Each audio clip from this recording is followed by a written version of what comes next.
The iPhone has always had an iconic design. I mean, this design has been around for pretty much 10 years now.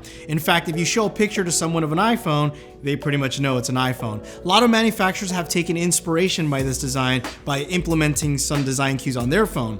With the new iPhone 10 coming out, what's the deal with the iPhone 8 and 8 Plus? Is this just a placeholder for fans to just be happy with the new iPhone before the 10 comes out? Or is this a phone that will continue on?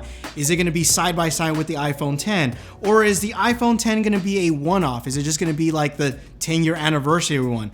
There's so many questions that we don't know and we probably won't get answered until the next year that Apple unveils the new iPhone. Or is it going to be iPhone 9 with the 10?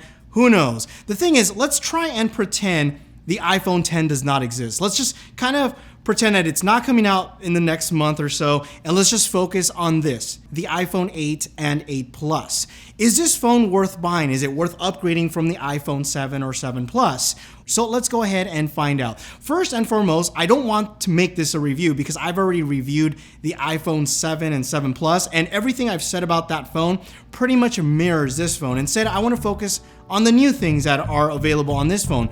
The biggest one is the camera. The camera is phenomenal. I have to say, it's probably in the top 3 of the best smartphone cameras available today.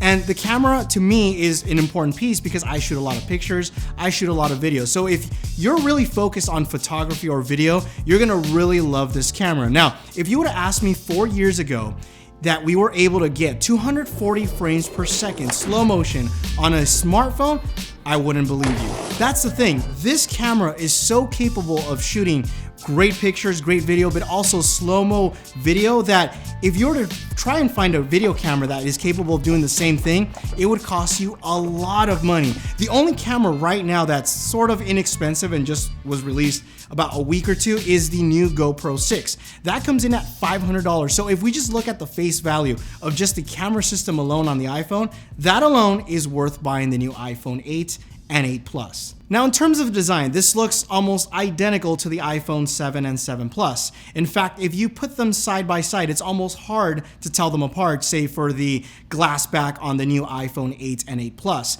which to me doesn't really matter because, as you guys know, I always put a skin on my phone. Now, the other thing that I noticed that was more of an improvement really is the fingerprint reader. The fingerprint reader worked much faster. Even sometimes when I wash my hands and they're still a little bit wet, this was actually able to pick it up compared to my iPhone 7 Plus, which never worked. Something else that's new is wireless charging, and I can't tell you how happy I am because I own a ton of wireless chargers, and most Android phones that I have, or the ones that I use at least, have wireless support. So being able to just have one docking station for both my iPhone and my Android phone is something that I really enjoy. Something else I noticed was the battery life is much better than my iPhone 7 Plus, which was already like next level. And it's actually much smaller, which I'm not going to complain about. There's other small little changes too, like the True Tone display, which personally I didn't really care for. But these are all small incremental upgrades, which again, I don't understand why they didn't just call this an iPhone 7S or 7S Plus. So the question back, is this design going to die out and we're never going to see it again? Or is the iPhone 10 going to be the new successor? Let me know in the comment section down below.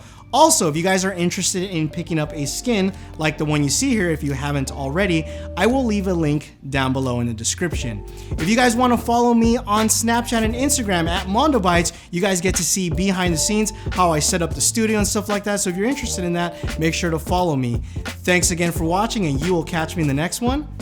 Adios.